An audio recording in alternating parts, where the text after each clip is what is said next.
জীৱনত সকলোৰে শত্ৰু থাকে, মিত্ৰ থাকে, সকলো ভাল পোৱা মানুহো থাকে, বেয়া পোৱা মানুহো থাকে, গতিকে শত্ৰু মিত্ৰ থাকিবই।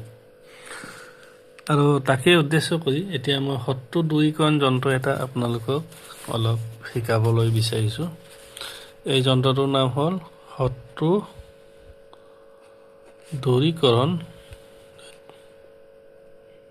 দূৰীকৰণ যন্ত্ৰ। তান্ত্ৰিক পদ্ধতিত শত্ৰুক নিয়ন্ত্ৰণ কৰা বিভিন্ন কৌশল আছে, মন্ত্ৰও আছে বা অইন তান্ত্ৰিক পদ্ধতিও আছে। আৰু এইটো মই এতিয়া আপোনালোকক যিটো দেখুৱাব বিচাৰিছোঁ এইটো হ'ল যন্ত্ৰ। এই যন্ত্ৰটো আপোনালোকে ভোজপত্ৰত ধতুৰাৰ অক্ষৰৰ দ্বাৰা আপোনালোকে আঁকিব লাগিব। মনত ৰাখিব, এতিয়া মই কাগজত আঁকিছোঁ, কিন্তু আপোনালোকে এই যন্ত্ৰটো আঁকিব লাগিব ভোজপত্ৰ এটা গছৰ পাত হয়। সেই গছৰ পাতত ভোজপাতত আপোনালোকে এই যন্ত্ৰটো ধতুৰাৰ ৰসেৰে আপোনালোকে আঁকিব লাগিব। এতিয়া ভোজপত্ৰও নাই, ধতুৰাৰ ৰসো নাই, মই কাগজতে আপোনালোকক আঁকি দেখুৱাইছোঁ কেনেদৰে আঁকিব লাগে। এতিয়া যন্ত্ৰটো হ'ল কিছুমান সংখ্যাৰ সমষ্টি, আৰু সেই নিৰ্দিষ্ট সংখ্যাবোৰ আপোনালোকে নিজৰ নিজৰ ঘৰত বহুৱাব লাগিব। প্ৰথমে ইয়াতে মই লিখিলোঁ 79 বা 79, তাৰপিছত 83 বা 83, তাৰপিছত 2, তাৰপিছত 8। এনেদৰে আঁকি আপোনালোকে তলত আঁচটানি দিব যাতে ঘৰবোৰ বনে। তাৰপিছত তলত লিখিব 7, তাৰপিছত 3, তাৰপিছতে আকৌ 3, তাৰপিছত 82। তাৰপিছত এনেদৰে ঘৰ বনাব, এনেদৰে টানি দিব। তাৰপিছতে ব্ৰাইটনেছটো কমি গৈছে। তাৰপিছতে আপোনালোকে আকৌ তলত লিখিব 85, তাৰপিছতে 80 বা 80, তাৰপিছত 9, তাৰপিছত 1। আকৌ ঘৰ বনাই দিব এনেকৈ।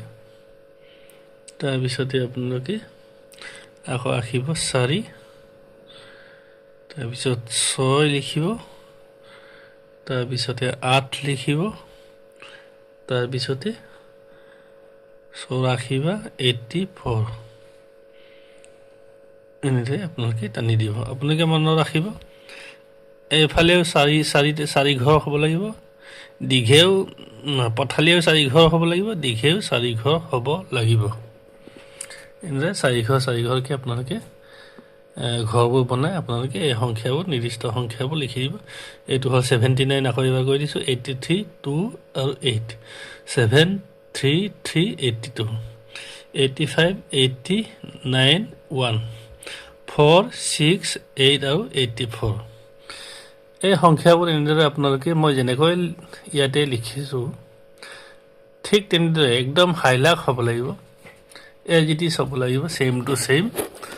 আপোনালোকে এনেদৰে সংখ্যাবোৰ লিখি, ঘৰ বনাই লিখি আপোনালোকে যন্ত্ৰটো বনাব লাগিব। যন্ত্ৰটো কিহত বনাব লাগিব? ভোজপত্ৰত ধতুৰা ৰসেৰে আপোনালোকে এই সংখ্যাবোৰ লিখিব।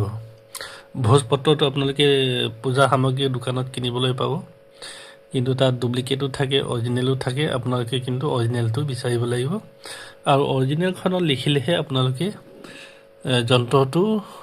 যন্ত্ৰটোৰ পৰা ইপ্সিত ফল পাব বা আপোনালোকে প্ৰমাণ পাব। ডুপ্লিকেটত লিখিলে নহ'ব।